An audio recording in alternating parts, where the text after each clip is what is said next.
Air Force Reserve Hall of Fame Boardwalk Classic. It's our second game across the ESPN networks from one of the nation's most cherished and historic arenas, Boardwalk Hall in Atlantic City. The Davidson Wildcats, who have won the last 5, square off against the Temple Owls. Welcome courtside with former Notre Dame stand-up Jordan Cornette. I'm Dave Leno, and Jordan, 2 legendary coaches going toe-to-toe against one another. Oh, are you kidding me? Legends for sure. Let's start with Coach Dunphy in his own right in Philadelphia. He is an icon for the work he's done at Penn and now the work he's been doing at Temple, a mainstay there. A heck of a player back in the day, people, in case they've forgotten. I'm here to remind you. Then also Coach McKillop. He is an institution in his 30th season at Davidson. All he knows is winning. Just ask Steph Curry. These 2 guys on the sidelines, incredibly great coaches that do so much, and you'll see how that translates on the floor with their players. And there's a big-time storyline we got in this one, don't we, Dave? Absolutely, and the big story is no Kellen Grady out against Temple, day-to-day with a knee injury, a monumental loss. Huge, a guy that averages 20 points per outing. And a team that already lost Peyton Aldridge to graduation a season ago. Where's the scoring going to come from, Dave? Look no further than John Axel Goodmanson. He's actually their leading scorer, a good-sized guard. He's going to have to be a guy that is perfect, playing flawless basketball for 40 minutes to give his team a shot here. Brajkovic in a flag pay to jump it up. Temple in white, Davidson in black. Second meeting between the schools. Pritchett controls, and we're underway here in Atlantic City. Davidson against Temple. Davidson coming in 8-1 out of the A-10. They have won the last 5 games. They beat Winthrop on December 4th. It's Frampton who connects from downtown. Big-time shot from Frampton, a guy very comfortable with that 3-point shot. Knocked down 5 against North Carolina Wilmington in early December. Good-sized guard, too. There's the Temple starting lineup. They really want to get Rose connecting from 3. He's been hampered this year. Alston Jr. is coming off a career high 31 against UMass, right on cue, but long. And a foul coming up here against the Owls. Shiz Alston's been the most consistent performer for this Temple team. A guy who does a lot with the basketball, flat-out playmaker, set-up man, scorer. Most consistent with his outside shot of their stars who score the ball. A guy they've really ridden, especially in that UMass victory, came up big for the Temple Owls. A lot is levied on his shoulders, especially on the offensive end. He's had to pick up from where Josh Brown left off, having graduated, playing the 1 for multiple years under Fran Dunphy and his staff. So Temple on the defensive side, 8-2 out of the American Conference. Pierre-Louis, the best on-ball defender for Temple. Collins with 4 to shoot here. John Axel Goodmanson over Perry. And a good defensive stand for the Owls. Fran Dunphy will be encouraged with that, because he says the numbers have been sloppy. They want to strengthen that play on the defensive side before American Conference action. Drake Perry in and out. It was tipped by Brajkovic. And here comes Goodmanson. 4th in the A-10 in scoring. We'll need to do that a lot without Kellen Grady. If you're just joining us, not in today, day-to-day with a knee injury. Brajkovic wants to take a flag pee that was stripped by Pierre-Louis. 2-on-1 for Temple, right to Rose. A little bit of a sequence you see there. What Temple likes to do defensively, they'll double down on the bigs, try and generate some turnovers to get that offense going. Temple much more comfortable getting open floor 2s as opposed to operating in the half-court setting. Davidson so good with the basketball. Can Temple still get the turnovers that they like to generate? Luka Brajkovic, freshman from Austria, has starred this year under Bob McKillop. Deep 3 from Carter College is good. Starting in place of Grady. That's big time for the sophomore guy who didn't log a lot of minutes a season ago. Has to step up here in a big way. Only 6 points per game. Doesn't have to give you 20, but has to be steady. There by Brajkovic. He's been key to on the offensive side. A superb 59% shooting. Davidson 2 of 3 from 3-point land. Average 10 threes a game. And on cue with Frampton. Frampton's got such a beautiful stroke coming off the screen. You got to have an awareness of a guy who's a dead-eyed shooter when he gets those feet set and those shoulders square. McKillop has to be encouraged that Frampton is back. Ruptured his ACL in his left knee last year.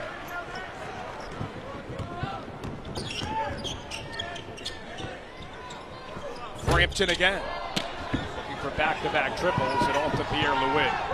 Let's see, Jordan, throughout this match, can Temple get not only that secondary score if it's Rose, but who's that third scorer to step up?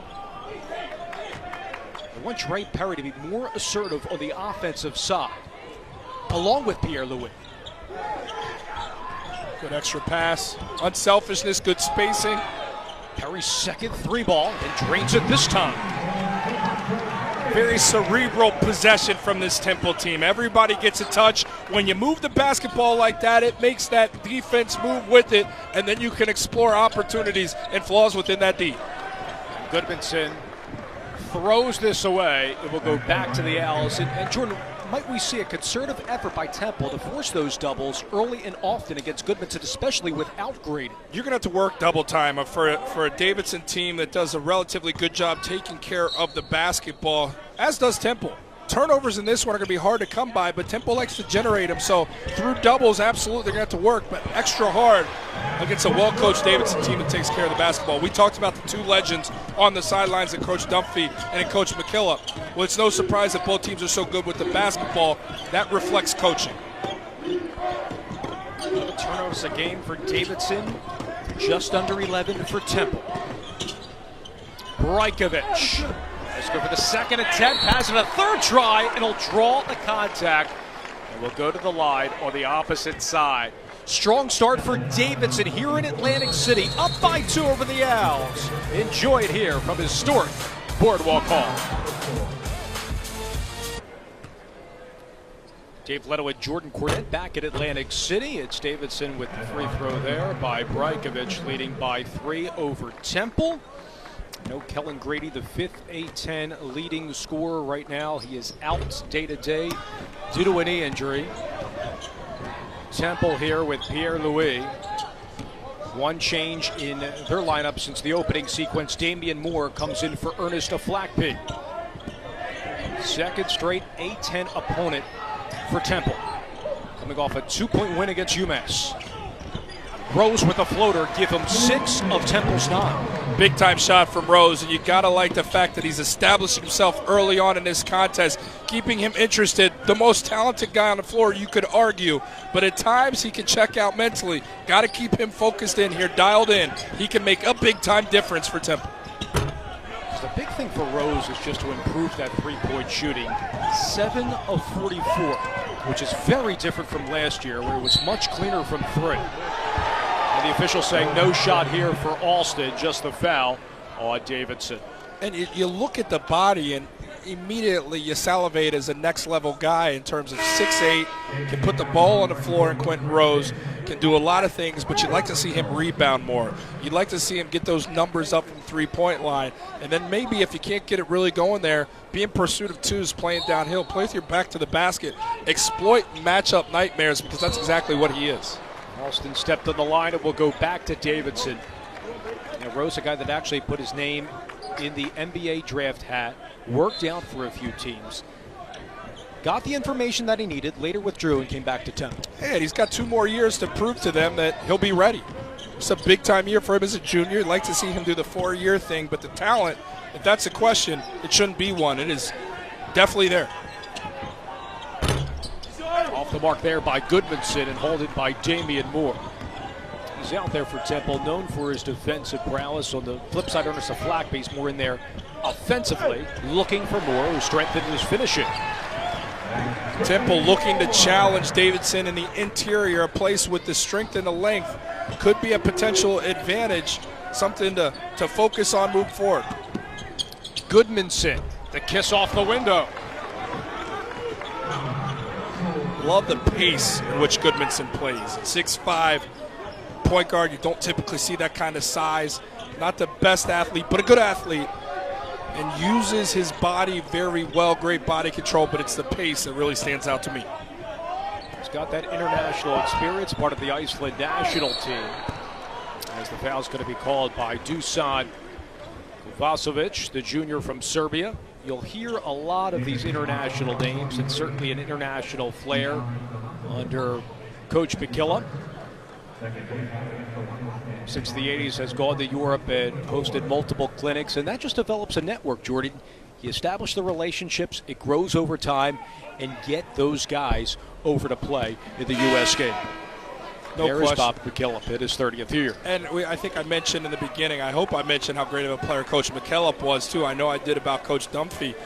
But these guys, they can recognize talent because they were at one point the talent. And so they can see it. And it's not just here in America. It is a global game. So to go out and get some of those guys is huge. And it's definitely been the foundation and the fiber of this Davidson program.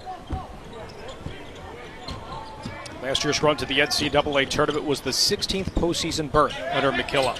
He's a 10-time conference coach of the year. One of the best in NCAA history, no question. Frampton again. He's feeling it from 3 consecutive threes for Frampton. Give him 9. And he's been wide open with some of these three-point offerings. Inexplicable to me, a guy who's 66 of his 7-7 field goals come from long distance beyond the arc. Rose with the pull-up. And that's tangible to keep an eye out for, because Bob McKillop told us, especially when Goodmanson gets the rebound, that's when Davidson gets more aggressive and they finish better on the offensive side. It all starts on the opposite, and with Goodmanson, who, oh, by the way, leads this team in scoring. Yeah, he's a great piece to have at your point guard position, and he's only improving, only getting better. Really love his game, only a junior. I mean, just think about what he can become over this next 2 seasons under the tutelage of a guy like Coach McKillop. You know, speaking of those clinic conversations, that's where McKillop first met him. Was at a clinic overseas. Shiz has locked this game up at 15 apiece here in Atlantic City. Vasovic way off into the hands of Pierre-Louis.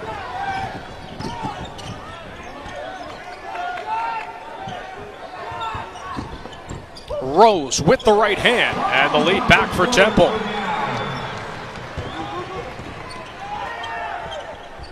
Got 8 of Temple's 17 points, and a great start for Quentin Rose, who only had 2 points against UMass in half number 1 last game. You can tell they're looking to get him off early and onto a good start. This team can really feed off a guy like that. You know what Shiz Alston Jr. is going to bring. Can the counterpart step up as well? Frampton was fouled by Quentin Rose. He'll go to the line shooting 3. It may be the winter, but the flowers are a-blooming. Quentin Rose, good feel, good body control, and the floater to win. Back and forth here in Atlantic City.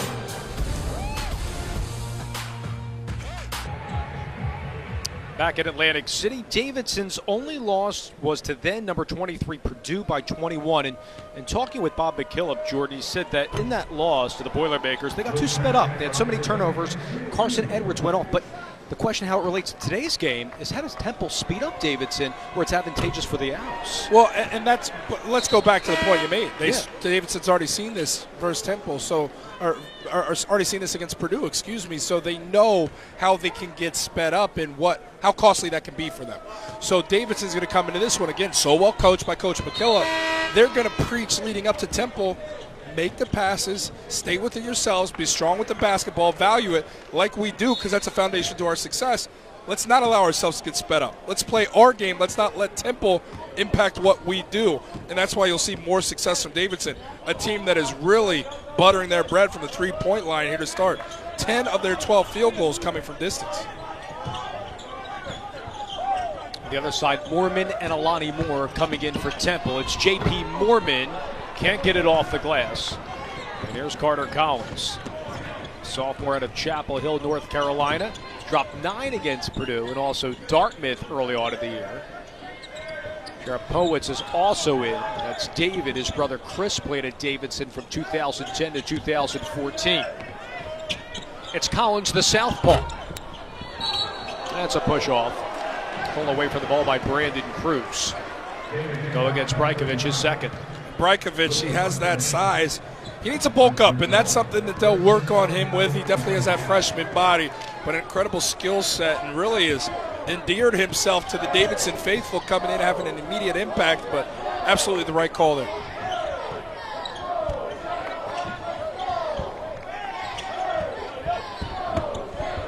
Moore tried to feed that in over to Justin Hamilton, coming in back to Davidson. J.P. Mormon, paralysis by analysis, trying to do too much. Catch, square face, and make a basketball play. Trying to thread the needle, had a path directly to the rim. It's an easy two. Seems like Temple runs a lot of high post action with Mormon trying to shred the defense, going right to the foul line and then work it down low.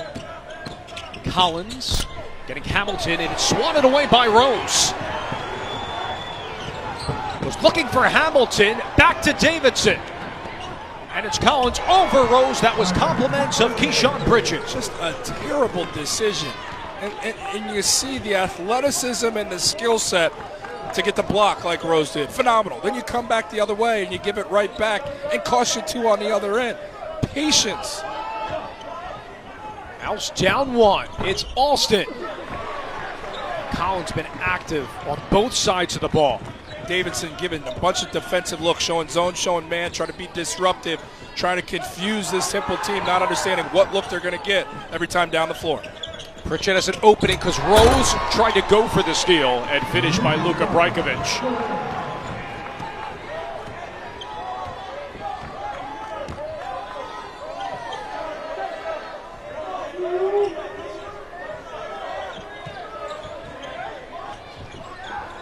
Rose for three. Strong. Hamilton rejected there. Nice work, Brajkovic along the baseline, and we'll go back to the Wildcats. Look, I get it. We're in Atlantic City. Bad decisions can be made from time to time, but not on a basketball floor as one of your most talented players in Rose. Trying to thread the needle, costly defense to offense on the other end. And those are things that cannot happen for a Temple team that traditionally this season has been so good with the basketball. You can see that he's just trying to have a much stronger first half than the output he had in the UMass win by 2. He did score 12 points in the second half of that game against the Minutemen. Goodmanson lost it, but it goes right to Pritchett for 3, and that's his shot. It's not the design driving kick that you like to see, but it worked. Defense collapsed in on Goodmanson, the 50-50 basketball to be won. Goodmanson controls it, kicks it out to Pritchett, makes him pay. An 8-0 run for Davidson over the last 3 minutes. Temple, meanwhile, has missed the last 5 and thrown away again by the Owls into Brajkovic. Carelessness starting to plague the Temple Owls here in these last few sequences. Hampered by those 4 turnovers for Temple.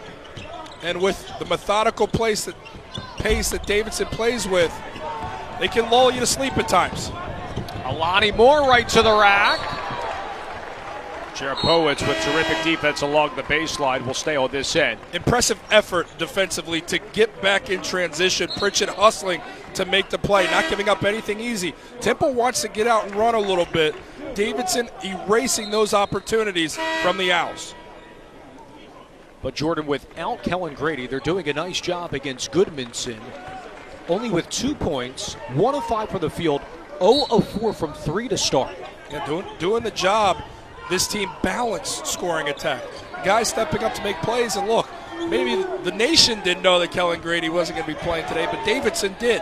So coach probably challenged some of the complementary pieces to come out here and elevate their play because they understood it was going to be needed. Goodmanson a good find at Cherapowicz.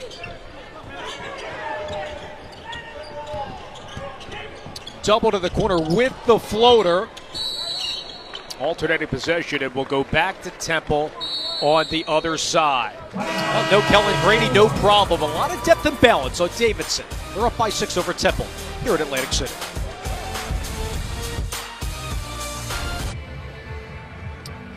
Temple last played at Boardwalk Hall in the A-10 tournament. And there you see in the front, Chris Clark is now an assistant coach at Temple. They won the A-10 tourney 08, 09, and 2010. Before the A-10 tournament moved to the Barclays Center, of course, Temple jumped ship to the American Conference. A lot of history here for the Owls at a familiar venue. I think you call that building a boardwalk empire, don't you? That's exactly that. And Richmond then won the A-10 tournament, followed by St. Bonaventure before it moved to the Barclays Center. Fran Duffy's team very familiar with all the aesthetics here at Boardwalk Hall. Jordan Credent, our entire crew, Dave Leno on hand, Davidson up by 6 over Temple. Davidson in the black uniforms here on the offensive set. And was stripped by Pierre-Louis, one of the best defenders out of the American, and solos with the right hand. And Pierre-Louis has to generate some of that for this Temple team. They want to get easy ones when they can. Their best defender, as you said, Dave, is Nate Pierre-Louis. Can he get in some of those passing lanes? Can he give this team a lift defensively and allow the Owls to feed off it? He's done a good job with Goodmanson, but there's the switch off those screens, so that's why it's Alston having to guard John Axel now with 8 to shoot.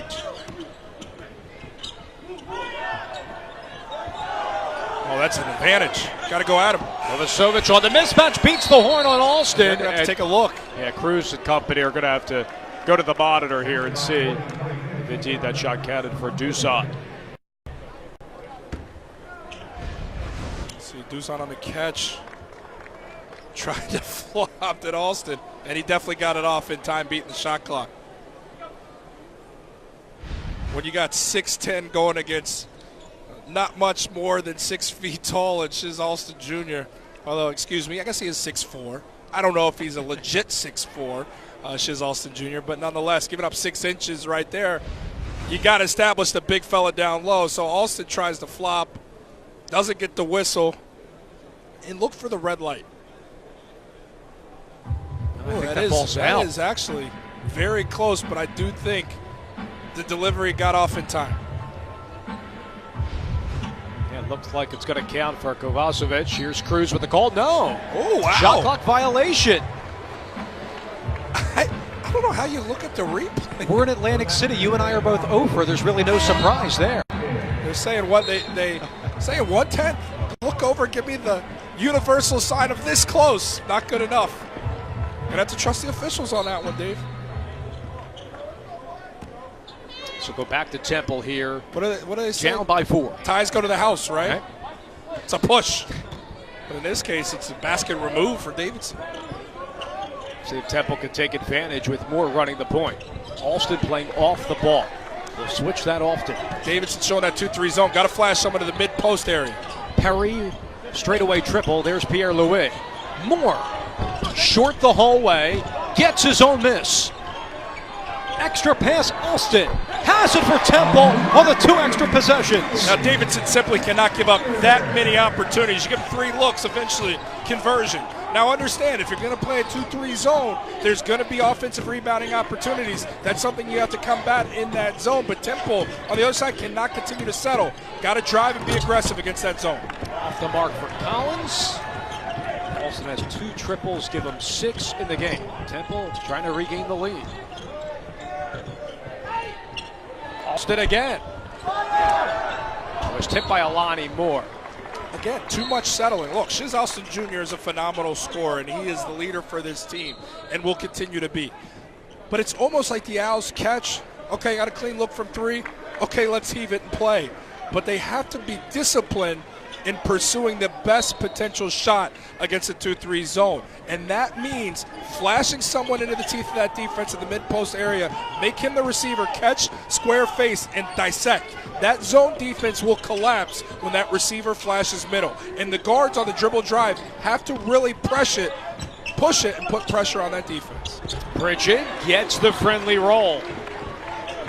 It's nice to see him back on the floor, finally healthy after he battled injuries over the last 2 years of the Davidson program.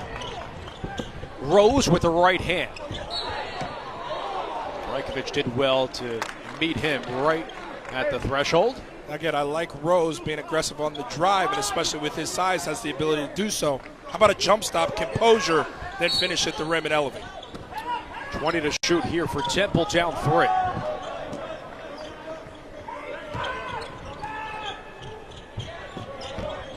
Moore with the left hand. Good work from Alani Moore.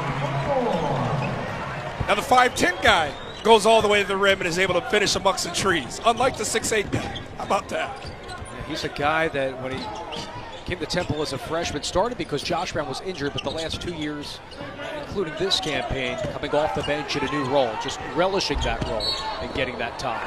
But what he needs to do is keep down his turnovers, according to Fran Duffy. You can't be a liability on the defensive side of the board from the guard spot. No question. And that's going to be key for Temple when you talk about the American Conference. Houston's out to a hot start right now. Cincinnati under Mick Cronin's doing well. Johnny Dawkins, UCF with B.J. Taylor, doing superb things in Orlando. And what you did is mention three phenomenal coaches: Dawkins, Sampson, Cronin. Fresh 30 here. Frampton again. That's his fourth three of the game. Give him 13. Frampton has been the difference offensively for Davidson, a very three-point loving team. They convert about 9 per game. Frampton doesn't shoot the best percentage, but he's a volume guy with that long ball, shooting only 30%, but he has been deadly this first half.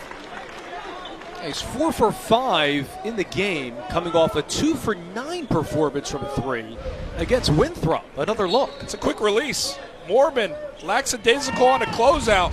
Closing time for Frampton. Rose wants to take Goodmanson. Listen to your advice that time, Jordan, but couldn't finish. A little strong on the release, but I do like the jump stop and gaining composure to lift. Pritchett, a straightaway triple. How about the effort of this Davidson team? Despite not having 19 points per game and another one of their stars, Kellen Grady, Davidson answers the question. No Grady, but channeling the ghost of Steph Curry. We'll talk about him here a little bit in the break, but it feels like I'm watching Frampton from the 3-ball. Digest, we'll discuss here in a little bit. Hard to believe it's been 10 years since Steph Curry donned the Davidson jersey, led Davidson to the Elite Eight in 2008. They lost to Kansas, the eventual champions. He started Davidson from 06 to 09. Speaking with McKillop, he said that with Steph, it was all about confidence. He has great eyes. The work ethic was just superb to watch. He sees things before they happen, and a lot of guys in this program look up to Steph and what he's doing at the NBA, winning those MVPs and titles. No question. When you think of Davidson, you think of Steph Curry, the magical run and the magical career that he had. And I don't know, as I'm watching Luke Frampton for Davidson, I feel like I'm watching shades of Curry with that long ball and his ability to hit it. 4 of 5 here in this first half, and some uncontested, some contested. He's just feeling it.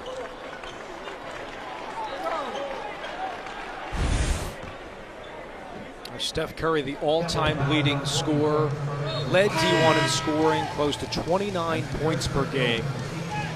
Davidson has been terrific under McKillop, whether we're in the Southern Conference or now in the A-10, but that guy got a lot of notoriety to this program. You can talk about guys who have an impact on the game and how much of an impact. You look at guys like Dr. J, Magic, Kareem, MJ, of course, Larry Bird. But I think you got to talk about the influence of Steph Curry's as impactful as any, because he's changed how the game is played.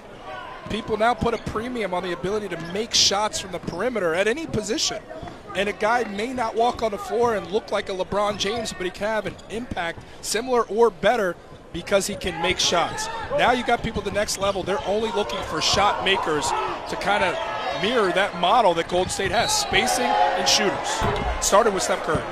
How tough is that, Jordan, on programs like Davidson to find a guy like Steph out there? And if he's really performing well at prep ball, how do you deter him from going to the powerhouses and go to a school like a Davidson from the A-10 or maybe another mid-major conference? Well, to Coach McKillop's credit, he's still been able to get high-level scorers that have come after Steph Curry. Peyton Aldridge at 6'8" was one heck of a shot maker who averaged better than 20 points per game. And when he left, John Axel Goodmanson stepped his game up as one of those scorers. You can see Kellen Grady, who's sidelined with injury this afternoon, but another guy who is averaging nearly 20 points per game for this team. So they've still been able to identify guys who could score at a high clip at Davidson, and that's why Coach McKillop and this program remain relevant. They went 21-12 last year, third in the A-10. They did win the A-10 tournament over Rhode Island. In fact, played Rhode Island a couple days apart over Coach Hurley's team, and now who's the coach of UConn, doing very well. A good start for the Huskies in non-conference action. Here's Davidson up by 5. Brajkovic over 2. And Perry has the miss for Temple. You don't see a Flack be out there. He's mired by 3 fouls. So Moore has to play. Rose with the right hand. He's strong the whole way.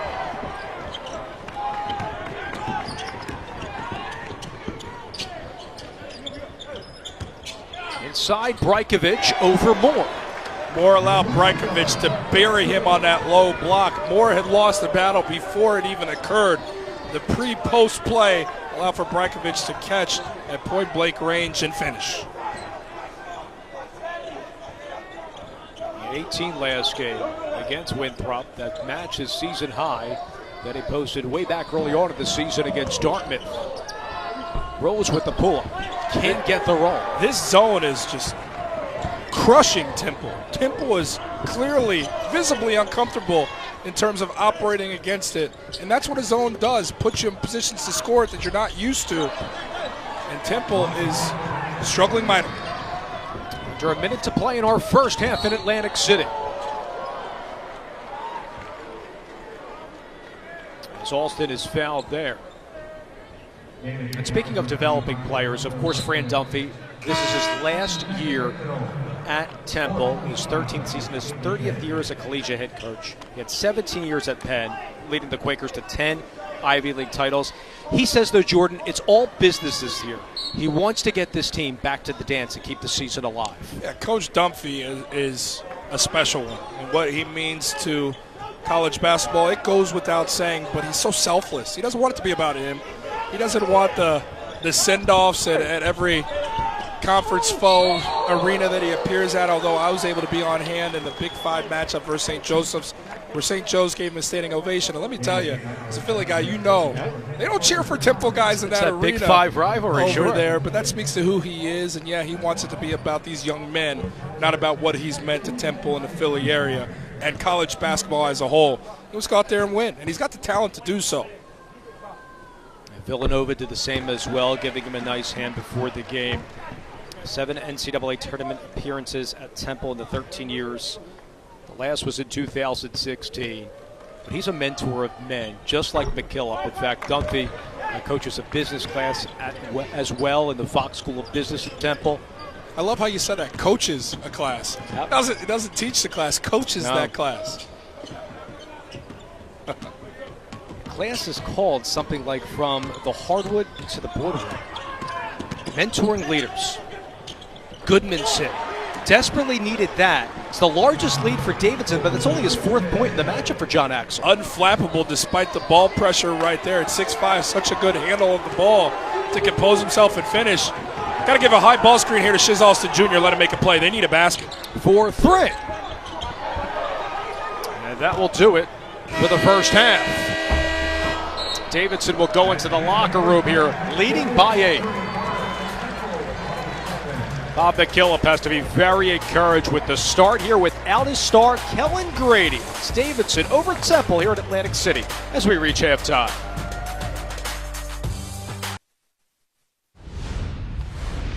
Welcome to halftime here in our college basketball studios, Bristol, Connecticut. Chris Cotter, Chris Spatola, Seth Greenberg. We got a big one tonight in Chapel Hill. Gonzaga on the road. They continue their really brutal schedule, taking on North Carolina.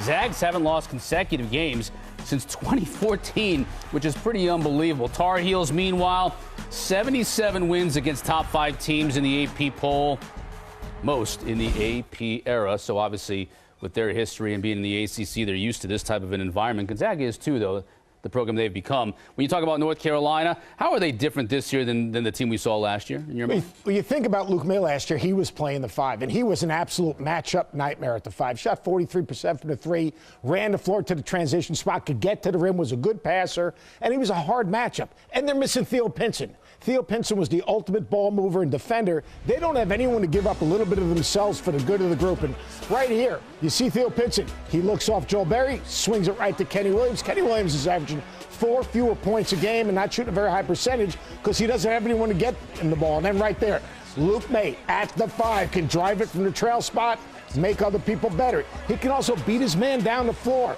Who's dropping that dime? Theo Pinson. Attacking, obviously, he's a guy that makes other people better. And then watch right here. Right here, Luke May's being guarded by Tyler Davis. Watch the back screen to step out. Now, if he's defended by a 4, that 4 closes out, contest. That's a contested shot. But against a 5, he becomes a matchup nightmare. They got to find a ball mover, and they got to find someone to give up a little bit of themselves. And I think Luke May is just a tougher matchup at the 5. Gonzaga, meanwhile, Chris, coming off the loss to Tennessee on Sunday, they are in this stretch of brutal schedules in these games, really back-to-back. Yeah, and there's a real chance they could be coming in tonight with 3 straight losses. They got a great second half against Creighton from Zach Norvell on the road, and then Achimura has to hit a game winner against Washington, and then, of course, they lost to Tennessee. And the common thread with these 3 games is, 1, Gonzaga's a marginal defensive team. It starts there. 2, in those 3 games, Josh Perkins is a combined 7 of 27 from the floor. Good assist man. He's got to start making some shots. And then their bench in those 3 games averaging 6 points a game. When a big part of the reason, Coach, that you're good is that you average 94 points a game. They got the best offense in the country.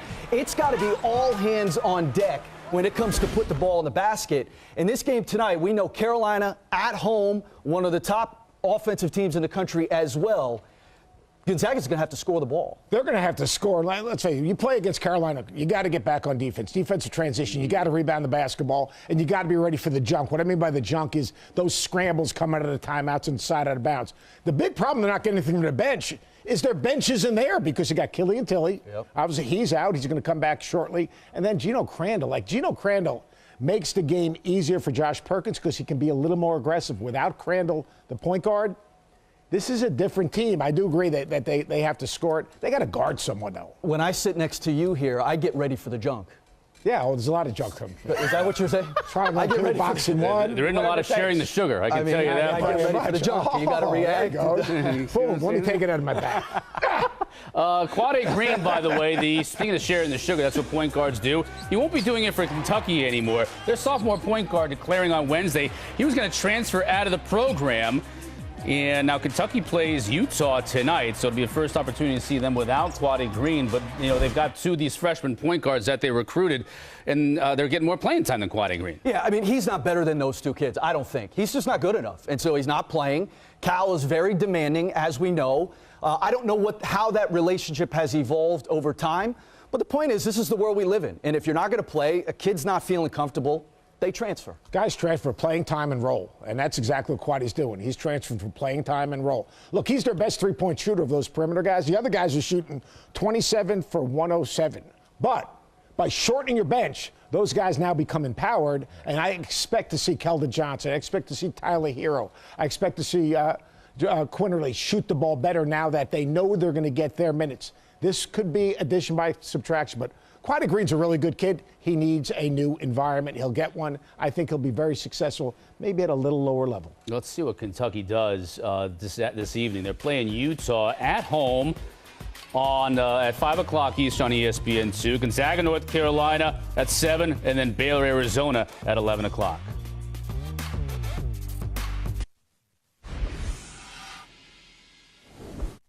Zion, he was the last one to jump. It's unreal. It honestly is unreal. I went, I cleared it very easy. I'm like, okay, jumped again. Coach Will had to pick it up and put weights underneath it to make it higher. Got all of them again. Get it. The whole thing about Zion, like his body, like everything, it doesn't make sense. He's too big and strong to be moving that way. Duke is led by Zion Williamson, Cam Reddish, and R.J. Barrett. They're 9-1. You can catch more of Duke behind the scenes on Earn Everything, streaming exclusively on ESPN+. We'll be back with first half highlights after the break. Welcome back to halftime in Atlantic City. The Air Force Reserve Hall of Fame Classic at Boardwalk Hall. Davidson leads Temple by 8. Welcome back courtside with Jordan Cornette. I'm Dave Leto at Jordan. Davidson has been lights out from 3. Really no surprise. Yeah, a team that knocks down 9 threes per game. Dave, they've been great from the three-point line. Without Kellen Grady, you got to find a way to generate that offense. The great equalizer in college basketball is that three-point line. It's been more than just an equalizer. It has pushed Davidson in front. You know, you look at Luke Frampton, his ability to knock down 4 in that first half, and other guys that followed suit. 7 of 16 for distance. 21 of Davidson's 35 points have come with the long ball. Temple's got to do a better job to tighten up in that area defensively, taking that away. Make Davidson beat you with 2-point shots. Also got to give love to Davidson's defense. Throwing out some man, then going zone. It's been very disruptive for what Temple's been trying to do offensively. As you look at the 2-point field goals, Temple 8 of 28. That's not going to get it done. Shiz-Alston with 9 points, Quentin Rose with 8 so far. Goodmanson in the matchup is just hampered to 4 points for Davidson, though. They have the lead here in Atlantic City. Start of the second half when we return after the break. You're watching the Air Force Reserve Hall of Fame Boardwalk Classic. A look at Caesars Hotel and Casino right next to us. And come on inside Boardwalk Hall, one of the nation's most cherished venues. It's Davidson up by 8 over Temple. With Jordan Cornette and our entire ESPN crew, Dave Leto on hand, great to have you with us. So the question is, how does Temple stop Davidson from their three-point lights-out shooting? You got to have an awareness of who their shooters are, most especially Frampton, the damage he's been able to do in that first half. Got to contest everything if it requires switching up defensively, but you got to communicate, and it's effort at the end of the day. Frampton had a great first half, but he was stripped by Rose. And a blocking foul call. Looked like Frampton was in the restricted area, so Quentin will go to the line. Good effort defensively there from Rose. Equally aggressive on the drive, and I thought we were going to have that da-da-da, da-da-da moment right there on the elevation. Oh, yes, we were feeling it at Boardwalk Hall with Rose. He's a gifted playmaker out there, but we mentioned this in the first half. Put his name to the hat for the NBA draft, later withdrew. Some of the information he got back, Jordan, that needs to be stronger, rack up more consistent performances, and become an elite defender. And Fran Dunphy's a guy that preaches rebounding and defense just like McKillop. Yeah, and he's just not quite there yet, frankly speaking. Look, I love the talent, I love the ability, and he's a great young man. But if I'm looking at a guy with his skill set at 6'8", he's got to be able to rebound better, he's got to be able to defend better. Those are two things that will endear him to those scouts at the next level. Extra possession here for the Owls. And Alston, Pierre-Louis, Rose, Mormon, and Perry. Temple in the white uniforms. Perry nearly walked, gave it up to Mormon. Look at the shift, though, by Davidson on the defensive side, but Perry counters that with a three. Now that allows them to kind of apply a little bit of pressure here, not to try and generate a steal, just to speed things up a little bit. Temple wants to get Davidson playing at a little bit faster pace. Second three of the afternoon for Dre Perry. Good move by Pritchett inside, taking Mormon, and gets the roll. It's a guy that was unable to practice last year. Multiple injuries throughout his career. Coach McKillop and his staff love the fact that he's back on the floor, especially in this game without Kellen Grady. If you're joining us for the second half for the first time, no Grady in the matchup, day-to-day with a knee injury. And some may be thinking, well, how in the heck is Davidson not only hanging but leading without a star like Kellen Grady? And I think back to my playing days, it's almost like when you're sick going into a game, sometimes you have your best effort because you're more locked in. Collectively for this team, they're more attention to detail because they understand the margin for error is even slimmer without their star.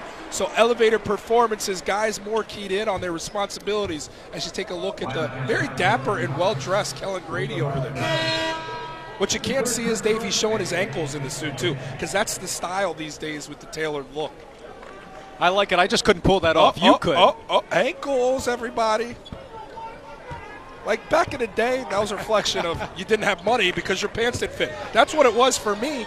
Now it's in vogue, and it's a sign that you're doing well in life and you're stylish. I can't keep up with the trends. I got made fun of in school for wearing stuff like that back in the day. Grady's a guy that averages 25 over the last four. Poured in 30 against Northeastern. And for Davidson's sake, hope he gets back to the floor in a hurry.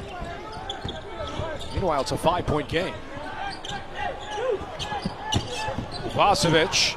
I don't know what Vasovic was doing there, but reckless with the basketball. And Pritchett did well to aid him. Back to Dusan. 4 to shoot for him, taking Perry. Rose tried to help out to no avail. Big time play from Kovacevic despite the defensive pressure to compose and attack the rim.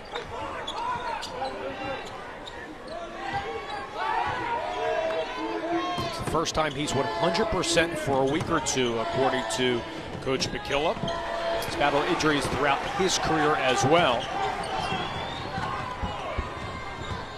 Back down to a 5-point game. That attested the depth that Davidson has throughout the last several years. But they have guys, when their star goes down, they have others that can just light it up from 3. It's not a 4-guard system throughout. Sometimes they can mix it up, play big or small depending on the matchup. Here's Pierre-Louis. Good defensive rotation there from Temple. Officials confer it's a blocking foul. They say that Goodmanson was moving. Pierre-Louis out of control, but I do not believe Goodmanson had the position necessary to earn the whistle in his favor. Let's take a look. It's a blur. That's what Pierre-Louis is. I don't know. I would have been okay with the charge call there. Good anticipation from Goodmanson defensively. His energy is certainly infectious out there. He really sets the tone for Temple defensively. Rose with a crossover and finishes with a jumper. Those are the flashes that make you buy in that this guy is with certainty a next level player. Makes the big time move and punctuates the play. He's got 10, 5 of 12 in the game. Pierre-Louis all over Goodmanson, who's swatted by Perry. One possession game here. Temple can tie with a 3. Rose, offensive foul, and he can't believe it. As Frampton hit the floor. I don't know about that call. A chorus of boos here. And let's remind you, we're not too far from the Philly area, but there may have been an arm bar there to create the separation. Oh no. Come on. Look, it's not football, but it's still physical. You gotta allow guys to bodies to meet bodies. Good sell there from Frampton. Not just a 3-point shooter. 4 minutes into our second half. Davidson up a tray. Pritchett trying to extend that. No. Rebound Pierre-Louis. And it was stripped there by Collins. And a foul call. Might have been a good one on Morbid. That will take us to our next break. It's Davidson hanging on. They had the lead at halftime. That lead has fallen, though. They're up only 3 on the Temple House. This is not good for Davidson. That's Carter Collins, who's nursing that right leg, getting stretched out there on the sideline because he started in place of Kellen Grady. And at times, secondary handler can become a primary handler for this team. A guy who gets pieces in place, only a sophomore, but plays a critical role for these guys. Kovacevic walked. Mixed up his pivots.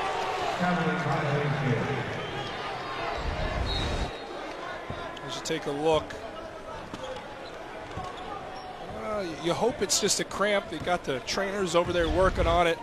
Never want to project what that injury may or may not be. You just don't know. Or not him, but hopefully he's okay. 9th turnover on Davidson. Pierre-Louis driving baseline. Out to Rose. And we got a tie ball game. Deadlocked at 39. A 7-0 run for Temple. Look at those points off of turnovers. Certainly been advantageous for the Owls. Having seen a lot of Temple, they are without question a second-half team that really dials it up once they settle in and get a feel for the game. There's Moorman pushing with Alston. And the 3-ball.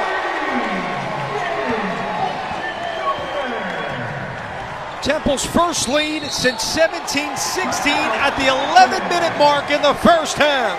And they're loving it here in Atlantic City on the Temple side. Temple starting to find their footing, getting out in transition. Pierre-Louis gets to the rim, drive and kick. Rose with the completion. Temple piling on, and then it's Austin Jr. Temple by 3. Dave Leto, Jordan Cornette, and our entire ESPN crew in Atlantic City. Temple now has the lead over Davidson by 3. All those points off of turnovers. And the Temple, look, and talking with Coach Van Dunphy, he said, it's not what our defense is meant to be, generating turnovers, but it's where we are, so we're embracing it, and right now using it as a weapon for success in the second stanza. Look at that disparity. 23 points off of turnovers for Temple, just 2 for Davidson.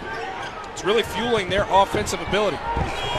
Goodmanson beats the horn there, and the officials for the second time in the game are going to go to the monitor.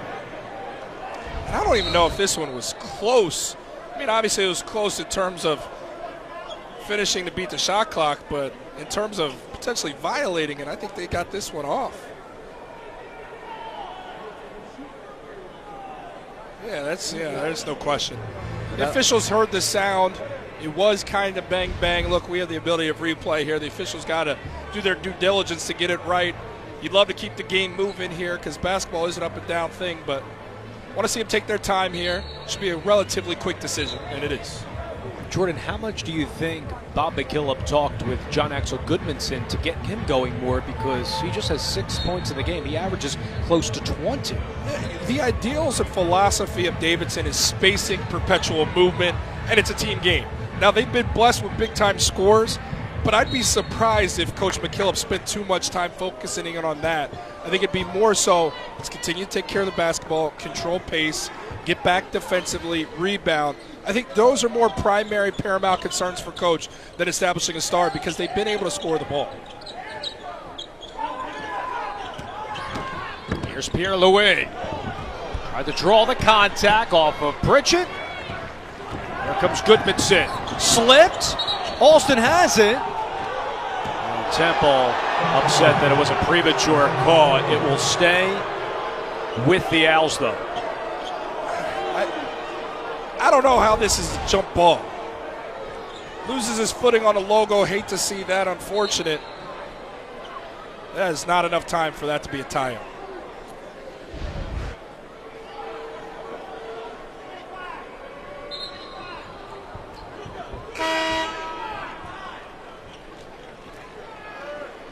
Alston, after that 31-point performance against UMass, is 14, shooting very well right now. 5 of 9, 3 of 6 from 3. But the difference maybe from the UMass game is that they're getting that production from Quentin Rose as well. Early on, they're flourishing in the second half, 2 to start. Lonnie Moore coming in for Temple. Rose along the baseline. Good It opened swing. Perry. It's a great look. It's a great unselfish play from Rose to pursue the drive and kick. Can't complete. Goodmanson falls to the ground for the second consecutive possession. Pritchett keeps it alive. 17 to shoot for Davidson, down 1. I know Goodmanson's from Iceland, but this is not hockey. Slipping, sliding all over the place. I will say this, they played a lot of hockey in this arena. Frampton found and counted from 3. That was from Caesars. That's what they call doubling down, don't they? Let's take a look. Perry got out, and I'll tell you what, Frampton sold that one. Not sure what his major is, but he should consider pursuing theater.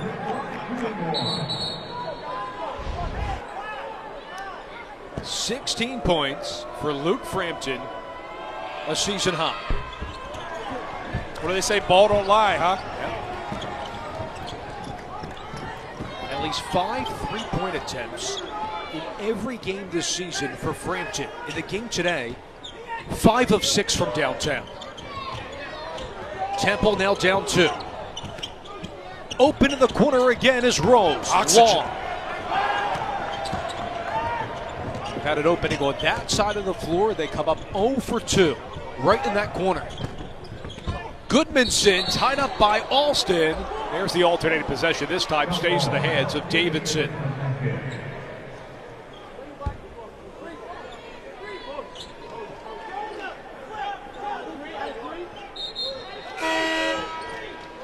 The late sub coming in, J.P. Mormon. He's hitting that high post, like you're saying, trying to break the zone. Will replace Dre Perry. It's just uncomfortable having to go against the zone because you're typically used to as an offensive player, classically trained, to beat a guy one-on-one. You've got a defender in front of you, make the play. Where in this, you're not beating a man, you're beating an area. And that is challenging for an offensive player because it goes against the norms. You're playing upstream in a lot of ways. Kovacevic wants to take a Flackby with his 3 fouls and a good low post move. 7-0 run for Davidson. Kovacevic so gifted with the footwork and patient down low. When they get him in isolation, he's delivering on a few occasions here this evening. Alston with a burst of steam.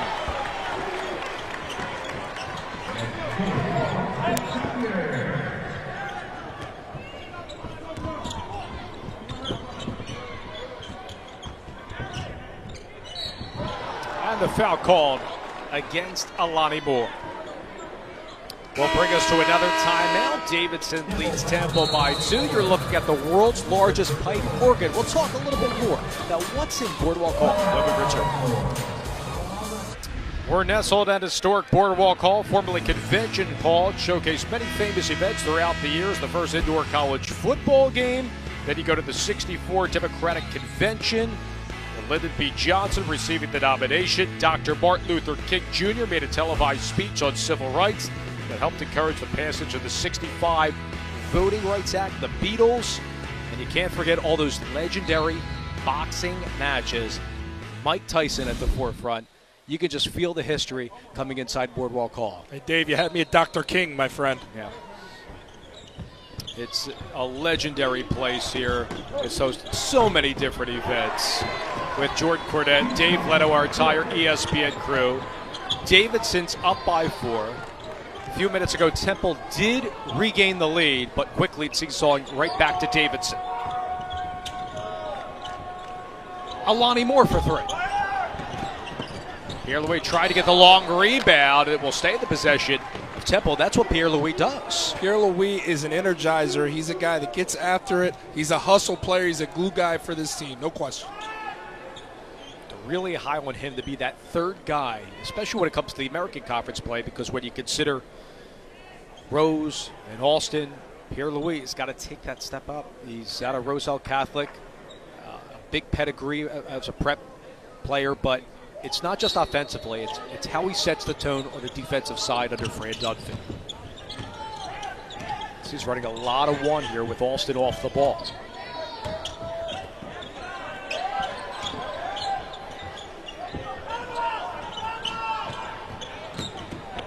Alston.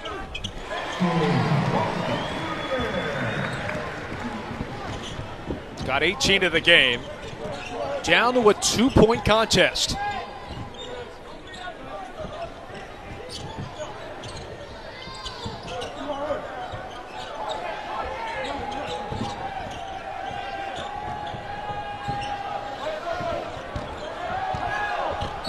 Brajkovic, offensive foul on Davidson, and Bob McKillop and his staff are livid. The 4th foul there on Brajkovic. That's a big-time call. Brajkovic, most talented frontline player for his team. Kovacevic has had success down low. I almost, in this contest, crazy to think, but Kovacevic and what he's been bringing in the level of physicality might be better suited down the stretch here for Davidson. Temple can tie with a 2.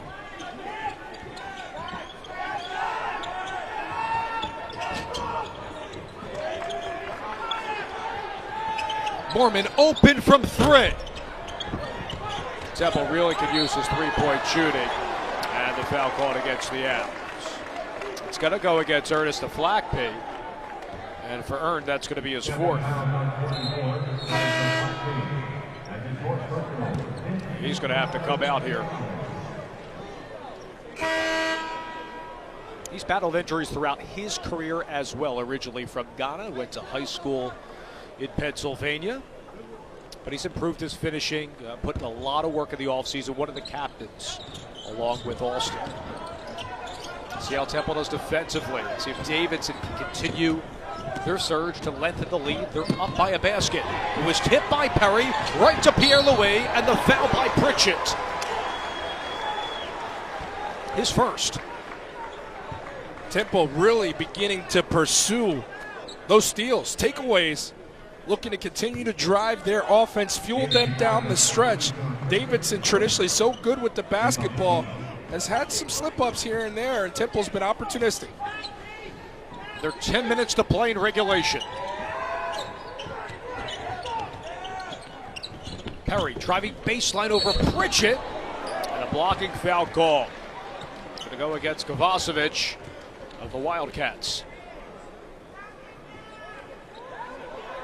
Jordan, there's been a lot of looks for Temple, in particular in the second half in this corner here. Yeah, absolutely. Davidson just clogging the middle and leaving that wing open for Temple. Now, we talked about how the shooting has been down from 3 this year for the Owls. They're 6 of 20 in this game under Dunphy. And we asked him about that, and he says it's not a product of bad looks. They're just not going down, and they're playing tough defensive teams. Davidson's won, but Villanova in the past.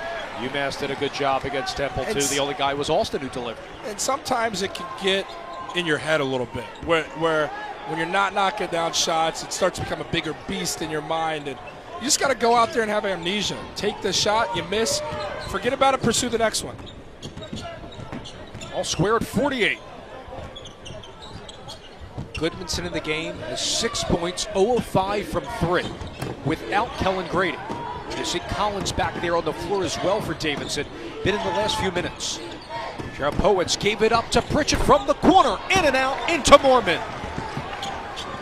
Temple looking to push here with Rose. Wants to take Goodmanson. And right through the wickets of Mormon. Here comes Davidson with Pritchett. Collins trying to split 2. And a blocking foul on the Owls. Likely going against Moore. There's been a lot of block charge calls in this one, hasn't there? A lot of guys full head of steam playing downhill in attack mode. Take a look here from Collins. Attempted the Euro step. Again, I didn't see if Moore was inside or outside the arc. But if he was outside that arc, again, I think he's meeting the chest. Feels like it should be a charge.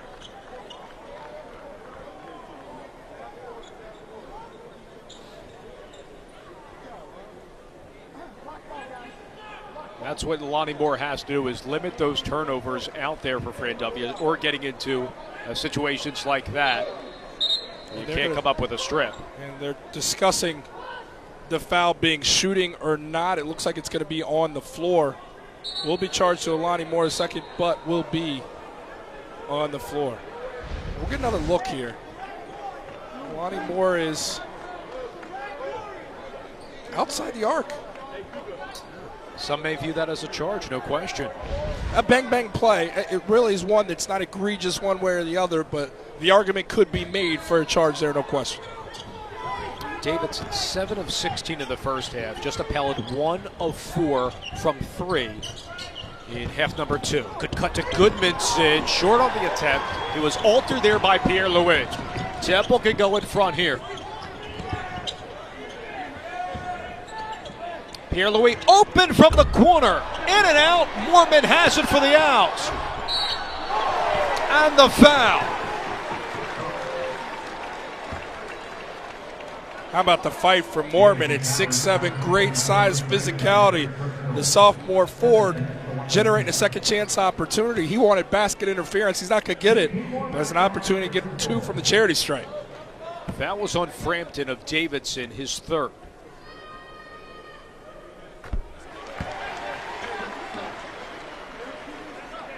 Temple now 5 of 9 from the charity stripe. J.P. Mormon, that guy that comes in for Dre Perry, plays that 4 spot, but also can step back and hit that 3 with his versatility. Is 1 of 2.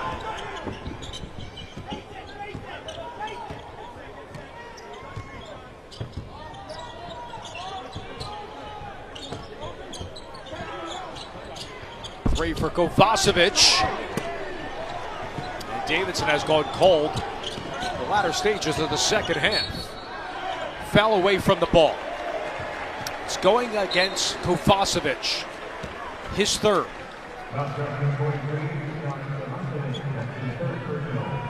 Bob McKillop doesn't see the flow and the proper spacing and the defensive stops that his team had in half number one. 1-on-1 situation. Mormon back at the line.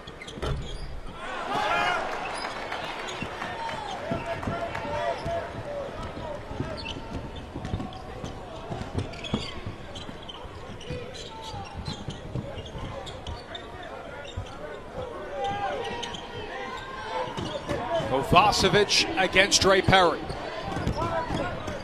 Good spin move and a fadeaway off the heel. Nobody in the middle rebounding for Davidson, and that's got to be hair pulling for McCullough.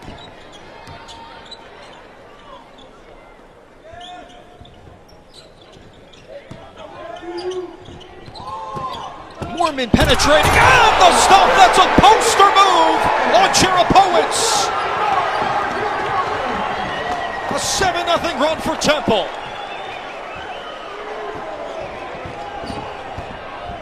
Goodmanson stripped by Mormon. A surge perhaps for the Owls. Rose flying. Mormon finishes for Temple.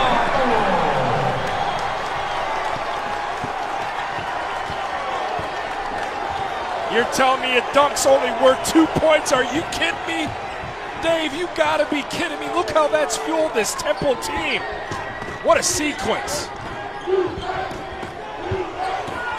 Kovacevic in the post on Perry.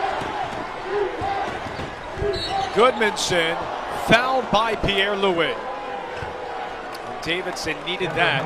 It's a whole play, but how about this turn of events for Temple? Davidson, avert your eyes. This is graphic in nature. J.P. Mormon dunks that one on Sarah Pitts. His family, the entire Sarah Pitts family, mothers, brothers, sisters, cousins, anybody can get it. J.P. Mormon for Temple has 7 points. Temple has the lead. Another look at the jam. This is just disrespectful. J.P. Mormon, look.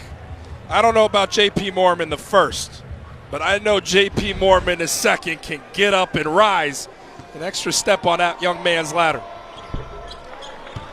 Davidson was terrific in the first half of 3. What do you feel like's been going wrong for the Wildcats down the stretch? Temple defensively has dialed it up a notch. They've been closing out on defenders, trying to make Davidson drivers.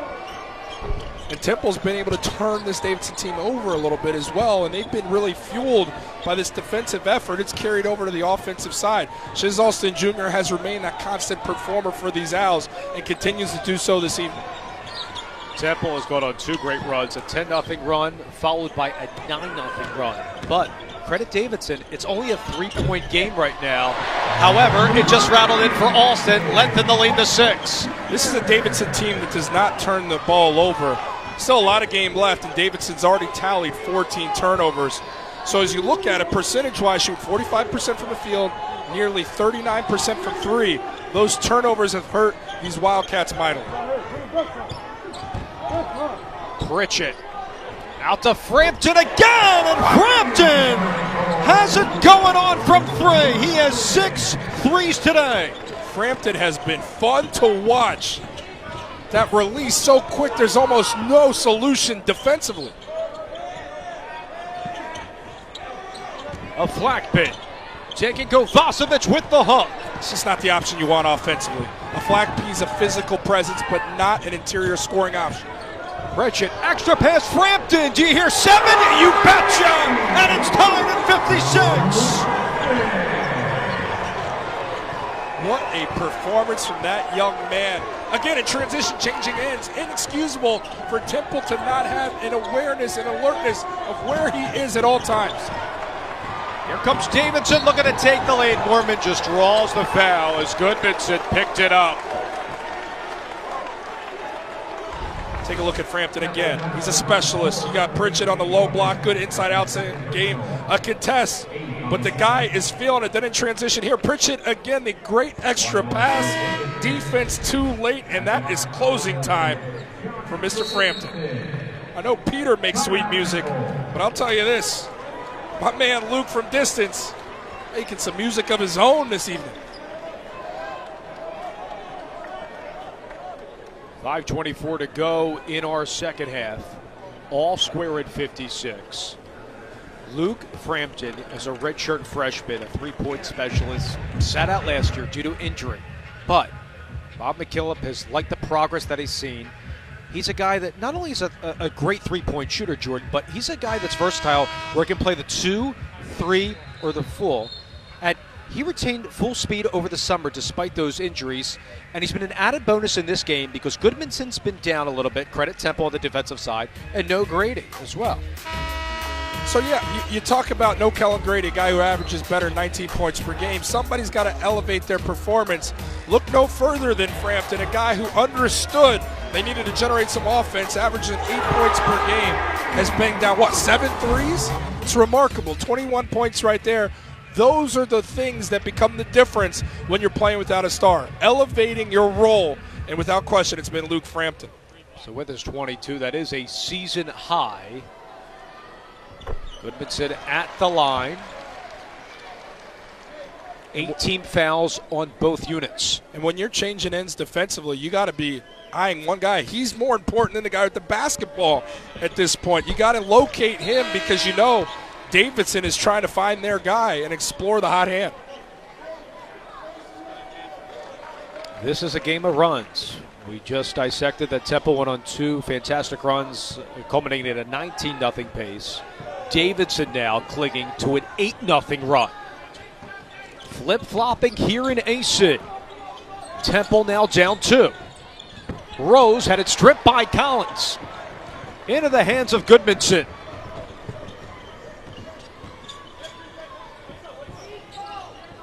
Wildcats getting stronger by the minute on the defensive side.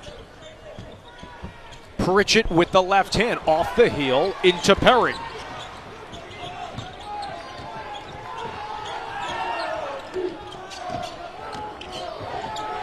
Alston double team, needs help, and calls the timeout for the Owls. That was terrific defense out there. Bates Jones came in for the first time to help out. Great coaching from Coach McKillop, trying to get his guys to double where they can, pursue those double teams of Shiz Alston Jr., understanding he's the head of the snake.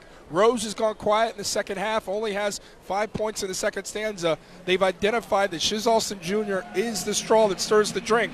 So throw those doubles at him. Make him give up the basketball and see who else can beat you on the floor for Temple. Great execution there, forcing Shiz Alston Jr. to call the timeout, recalibrate, and figure things out here. 20 seconds left on a shot clock. So this is the third game in Atlantic City. Princeton, in a come-from-behind fashion, beat Iota by 4. We had a great game. NC State lengthened the lead in the latter stages over Penn State. Penn State was winning that game the first 5 minutes, but then NC State stepped up. That was a feverish pace to that one with the Wolfpack prevailing. Yeah, absolutely. Just overwhelmed, ultimately, the Nittany Lions, a team that plays 10 guys. Coach Keith's team able to win it in that 30th minute all the way down to the end.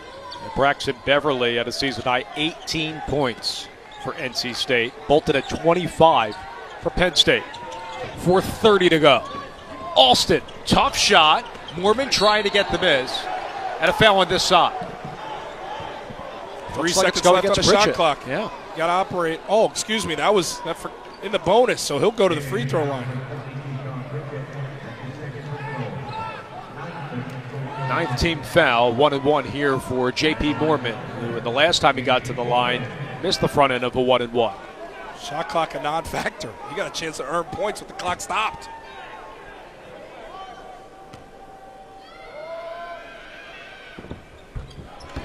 Temple this year shooting 73% from the line.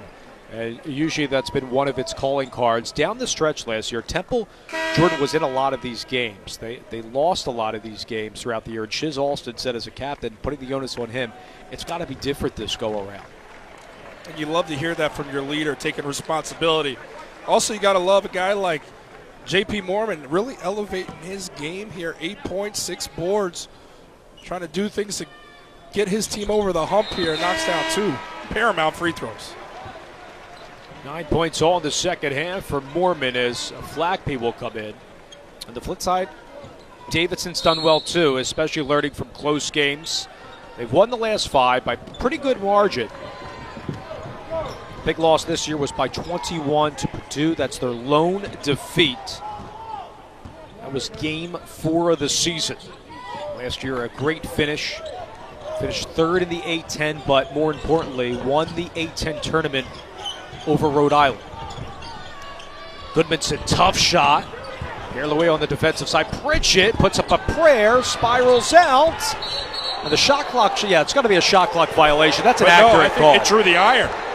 Now that's a miss because I believe the shot attempt from Pritchett, who didn't understand he had 8 seconds left on the shot clock, thought it was waning down and threw just a heave at the hoop. But I think that drew iron to give them a fresh shot clock. Let's take a look right here. But Pritchett, for sure, did not recognize that they had more time than they actually did. And I think he played to what the crowd was saying, heard that noise, and figured, oh, I got no time here. So Pritchett gathers, doesn't really look at the shot clock, and that drew iron. Right. So that's a fresh shot clock without question. You almost wish that Pritchett understood that there's more time to operate. All right, well, step aside. It's 58 all, under 4 minutes to go in regulation. Back after this.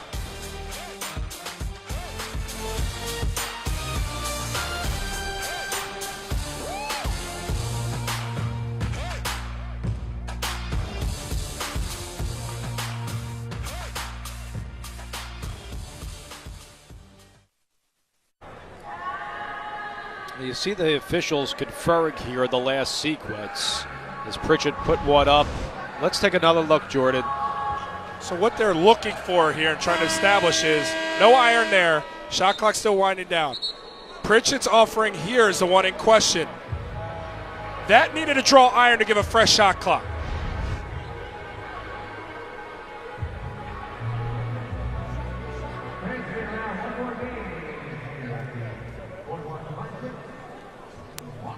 So the call on the floor is going to stand. The official saying, Jordan, that the shot didn't hit the rim by Pritchett. So where we stand is on the court, the officials initially ruled that a shot clock violation. They went back, looked at the tape, felt like it was inconclusive, meaning there was not enough there to overturn the call. And this is what's in question. Not this shot right here. That's Goodmanson, didn't draw iron. Air ball, no doubt. It's Pritchett gathers. Now you're going to see the Pritchett attempt. Clearly hits iron. That's a big blow for Davidson. That's just not right. That could potentially be a huge call. A lot of game left. Now, if you're Davidson, you got to move on. You got to put that in the rear view and play. It's a missed call, no question, but can't have an impact with what you guys do moving forward here. Well, Perry walked, so Davidson get a blow and get it right back. So there's your cancellation out. All right, all that, much ado about nothing. Back to play. Well, Davidson has been excelling more efficiently on the offensive side within the last 5 minutes. And big credit to that is Frampton, if you're just joining us. 7 threes of the matchup. Pritchett's playing very well. No Kellen Grady today. Brajkovic is holding his own down low. You see him at the top on cue now. 10 to shoot for the Wildcats. Frampton with Rose on him. Collins with 5 to shoot. Collins over Alston. Did he call it, Jordan? He definitely did not call it, but it's still good for 3. Collins even hit him with the shrug to say, hey, I'm not going to take credit for that one. Better to be lucky than good, Dave. It's been my mantra my whole life. Under 3 minutes to go. Nonetheless, Davidson has the 3-point lead. Alston, Ash Collins. Perry for the tie. Strong, and the big board to Brajkovic. Right back to Alston, though. Loses it on the baseline. Who wants it? Alternating possession will stay on this side with Temple. How about the effort from your leader, your senior guard, your scorer, your lighthouse, Shiz Alston Jr. with the fight? Doesn't win the 50-50 basketball, but does enough to give them another possession and go at it. Perry, you're not going to get a better look at all of sport than that one. But Alston mixing it up with the trees down there, giving his team another chance. Rose will find Mormon. He's red hot in the second half. Temple's down by 1. Give J.P. Mormon 11 points. All coming in half number 2.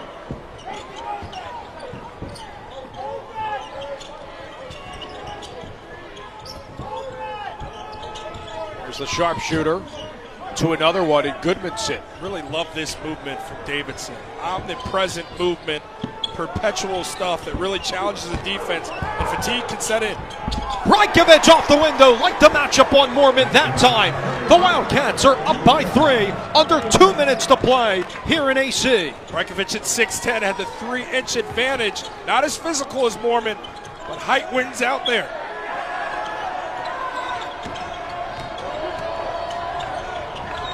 Alston for the tie. No. Perry has the miss. And a fresh 30 for Temple. Alston will find Pierre-Louis from the corner. Deadlocked at 63.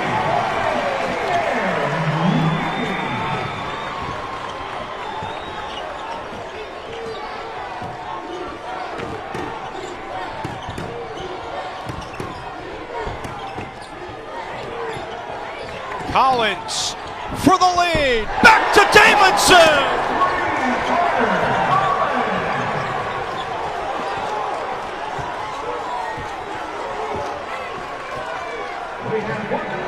A minute to go in regulation.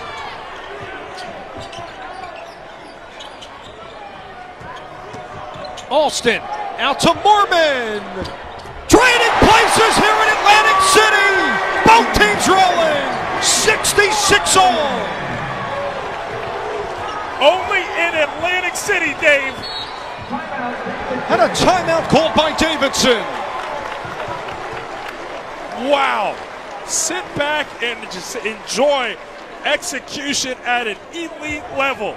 Long live the long ball, ladies and gentlemen. Collins got a bank to go the time before, but wanted to remind you I can do it the old-fashioned way. A little bit of excitement, but hold the phone. Anything you can do, J.P. Mormon can do better. We are all knotted up here in AC. A classic on the way. I don't know how this one's going to end. It truly is a roll of the dice. A career-high 14 points for J.P. Mormon. Now here's a guy that went 0 for 1 against UMass. Shooting numbers have been suspect, has him getting ample shots up. You see he has the ability to start out there from downtown. Yeah, absolutely, and he's earned it. He's played incredibly tough, especially down low, had that posterization that will be replayed over and over and over again, if you're a Temple fan, of course, but rewarded with the big-time shot. How about the confidence from his teammates to deliver it and set him up right there to bang it down from the baseline? Sports Center tonight on ESPN after the New Orleans Bowl with Bucci and Anderson. All the highlights on the first day of Bowl Mania, plus Texans, Jets, Broncos, Browns postgame coverage, and LeBron and the Lakers take on the Hornets in front of his airness. Sports Center tonight after college football on ESPN and the ESPN app. Playing the world's largest pipe organ here in Boardwalk Hall. Thanks for that great Sports Center rendition. We have a classic between Davidson and Temple. 41 seconds to go. All square at 66. 4 go-ahead or game-tying three-pointers in the last 2:30. As hot as Frampton's been, I try to find a way to get it back to him. Although Collins has made some big-time shots, will it be a driving kick from Collins? Frampton's calling for it. It's Collins, meanwhile. Pritchett with the floater, short. Perry lost it. He gets it back. Shot clock unplugged. Has to be Shiz Alston Jr. here. Make the play. Your senior leader exactly where you want to be.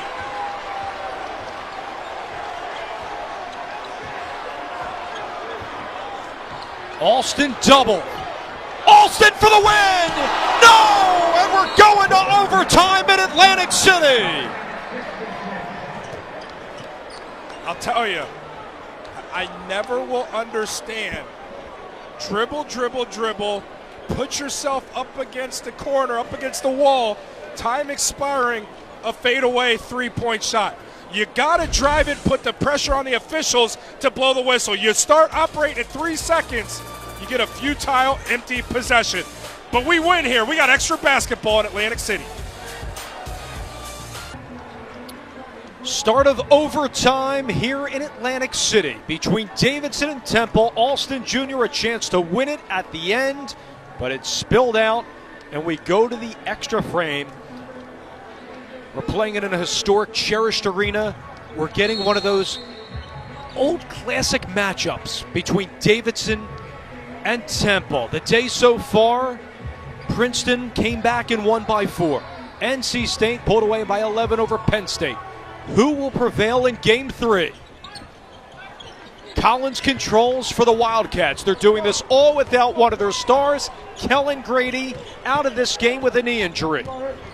Frampton has 7 threes in the game. Mormon has gone off for a season high for Temple. Brajkovic down low. 3 were on him. Collins has the lead for Davidson. Another 3. Collins has made some big-time shots down the stretch for this team. Confidence brewing at an all-time high for that young man. He's 4 of 6 from beyond. And it's stripped there by Frampton. Rose trying to catch him. He will not. Frampton splits 2.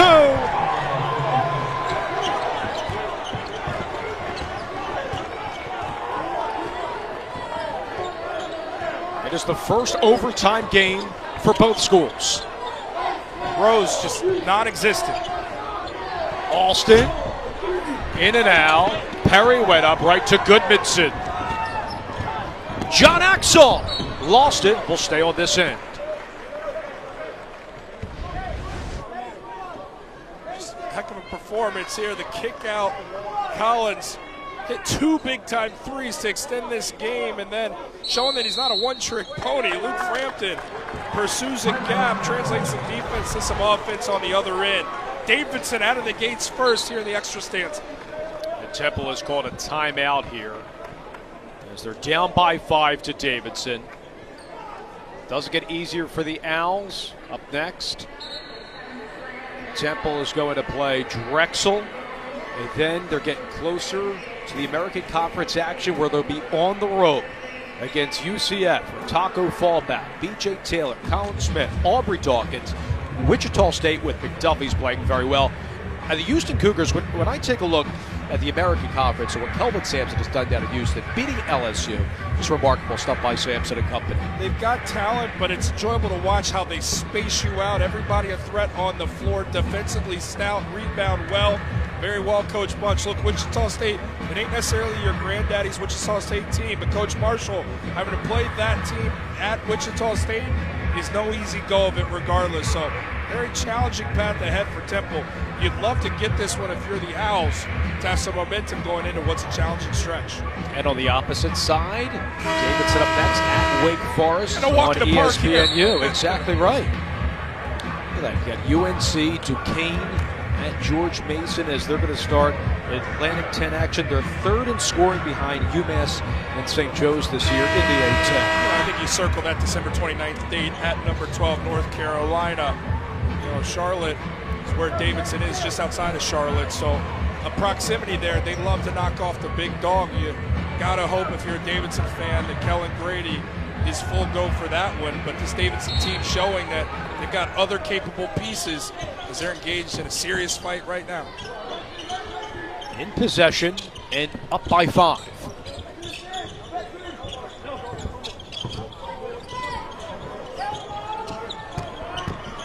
Brajkovic spinning away with the left hand on the second attempt, no. And there's Perry. Well, here's the guy you're calling for to be more active, Rose. Let's see if he can complement Alston on the offensive side in OT.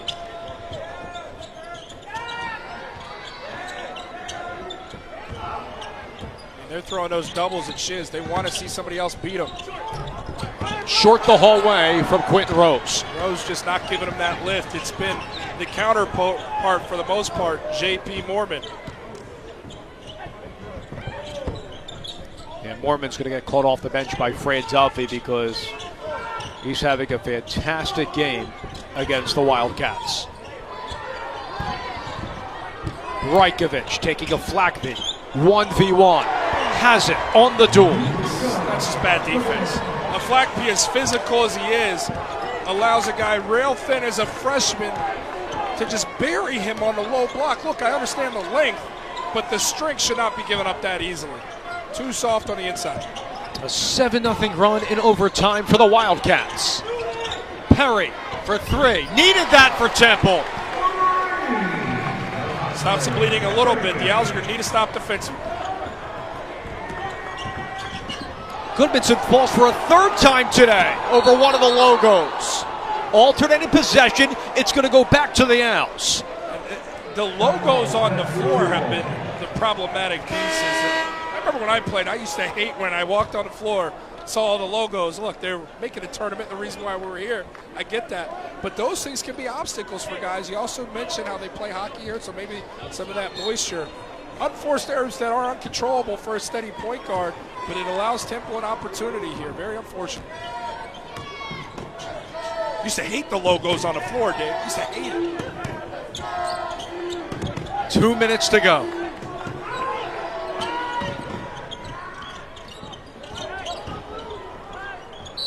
Pierre-Louis stepped on the sideline. A turnover, a costly one of the Owls. You just can't have that down the stretch. Those are those attention to detail situations. You got to understand where you are on the floor. I mean, all kinds of out of bounds there, just no awareness. Those are the differences between a win and a loss.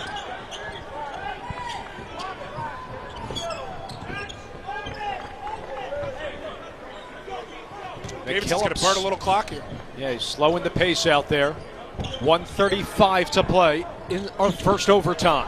Collins gets fouled. That was a good look by Goodmanson.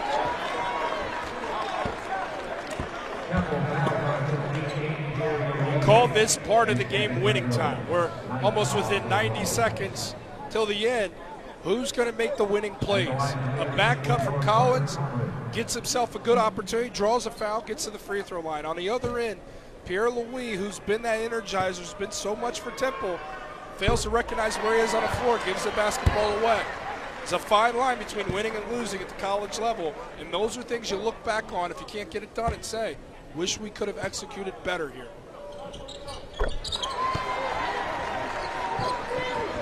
$16 points in the game for Carter Collins. Starting in place of Grady. Lengthens the Wildcats' lead to 6. Alston finds Rose from the corner. And a miraculous back shot for Quentin Rose. Shaking his head, but I think he'll take it as Temple's down by 3. I don't think you could do that if you took a million attempts for the baseline.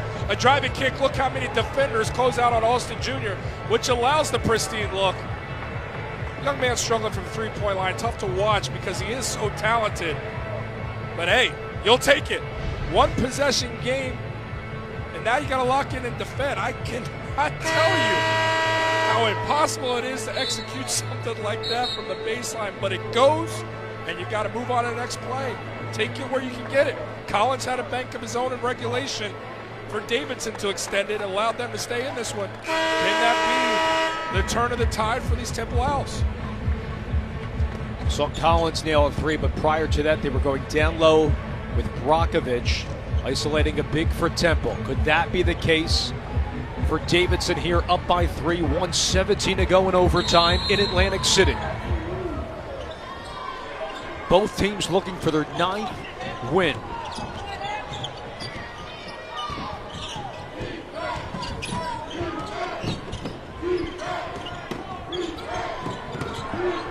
Brajkovic. 1 minute to go in overtime. Pritchett with Perry glued to him. They want the big fella down low. That worked last time. Brajkovic to shoot. Pritchett for a prayer. Long the whole way. Rebound Pierre-Louis into Alston. A 3-point game. Mormon has been feeling it today. David up. Alston for the tie. It rattles home from the Owls captain. Who else? Shiz Alston Jr. finds that space. defense lackadaisical playing off him, and the scorer wired to do so makes him pay. Bob McKillop's going to call it timeout. Shiz Alston with 24 points from the 31 career high a game ago against UMass. It's a missed assignment defensively for Davidson, no question about it. Shiz Alston Jr. has been everything to this Temple offense. 21 points coming into that possession, and he's been so good from 3, 4 of 9. You got to think there's only one guy who can truly hurt us with the 3 ball at this point in the game, and Shiz Alston Jr. finds it. Some improbable ones is how you're going to look at this sequence. Shiz Alston Jr., the drive kick, Quentin Rose, kissed by a Rose off the glass right there, and then Shiz Alston Jr., Pritchett, too late to the party. Party's over for Davidson right there. We got a tied up ball game, 22 seconds left, and if I'm looking at this thing, I'm saying Brajkovic down low as a guy at 6'11", is patient, good with the ball, good decision maker. Let's see if he can get us 2 when we need it at 6'11". He's been able to maneuver pretty easily down low against this smallish front line of Temple. J.P. Mormon's going to have his hands full if that's a one-on-one matchup. I'd like to see what the young fella can do right here with the game on the line. I would be surprised if the ball doesn't find it in his hands. Frampton to inbound for Davidson. Into Pritchett. 20 seconds to go. 1 second game and shot clock differential.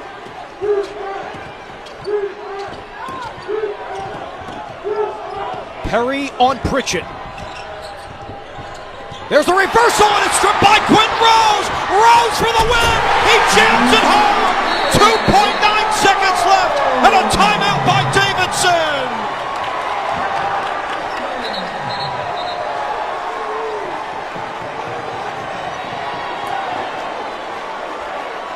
An 8-0 run for the Temple Owls. You gotta give credit to Rose. It hasn't come easy in the second half. Air pass for Pritchett. Rose knows exactly what to do with it. Takes that defense, another costly turnover from Davidson in a critical moment. Rose with the easy flush, and credit to Temple. Knew to get back immediately. Communicated, now you have the timeout from Davidson, so no quick hitter. But now they have an opportunity to get set, but you gotta respect the intestinal fortitude from Rose. To lock in defensively, he's been immensely quiet in the second half. He's been turnover prone at times in this game. But what a big time play from a supreme talent there.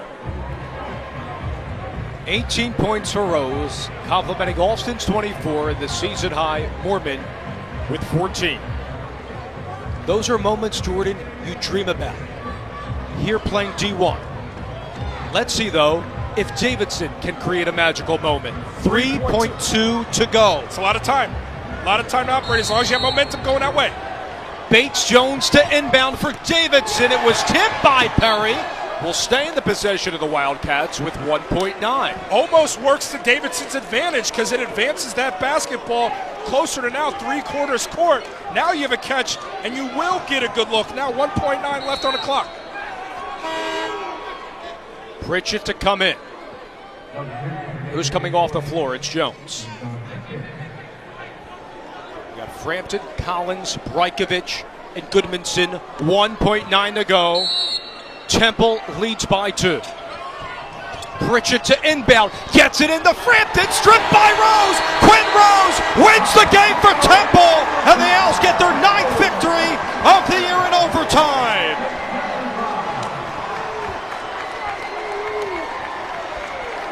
Winning with defense.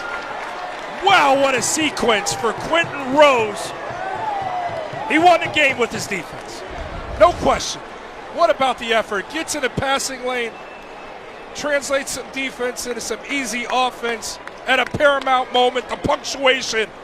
But Quentin Rose ain't done yet. Could have rested on his laurels, said, hey, I made a play. Goes out here, Frampton, who's been deadly from 3.